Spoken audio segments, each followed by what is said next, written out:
wardegdega dowladda Itoobiya oo hub fara badan keentay qaybo ka mid ah gobolka Gado ujeedada ay hubkan ka leedahay mas'uuliin ka tirsan kuwa Jubbaland oo ay shir xasaasi ah kula leeyihiin Addis Ababa muuqaalkan ayaynu ku eegi doonaa waxaana Yusuf Maxamed Axmed haddii aad igu cusubtiin fadlan ku soo biira page-kayga oo ka mid noqo saaxiibada ugu xiran si aad halkan uga heshaan warbixino muuqaal ah had iyo jeer halkan aynu ku soo baahino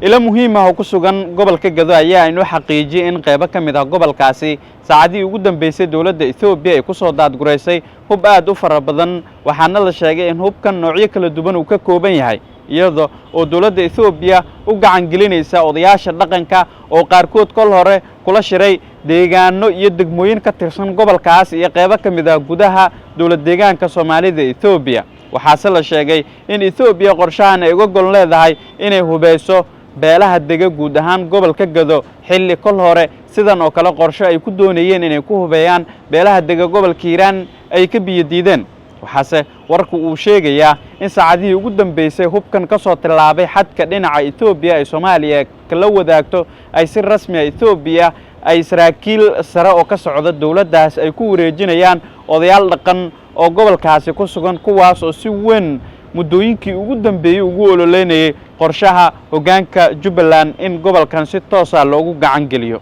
waxaase qorshahan uu yahay mid Itoobiya isaga horkeenayso beelaha dega gobolkaas oo isku khilaafsan in si toos ah maamul ahaan ay u hoos tagaan Jubbaland halka kuwa kalena ay ka biidiisan yihiin qorshahan waxa uu daba socdaa qorshe kale oo ka socda magaalada Addis Ababa ee caasimadda dalka Itoobiya oo dowladda Itoobiya ay kula shirayso mas'uuliyiinta ugu sareysa maamulka Jubbaland waxa uu qorshuhu yahay in maamulkan ay ka caawiyaan sidii guud ahaan gobolka Gado gacanta Jubbaland loogu soo celin lahaa waxaase Jubbaland ay ku doorsanaysaa qorshahan in ay si toos ah uga shaqeyso qorshaha sidii howlgalka midowga Afrika ee ATMIS bedeli doona Itoobiya ay qayb uga ahaan lahayd waxayse taageero uga raadinayaan Jubbaland maamulka Jubbaland oo si weyn ay u kala didsan yihiin dowladda federaalka ah ee Soomaaliya inkastoo khilaafkooda uusan weli banaanka u soo bixin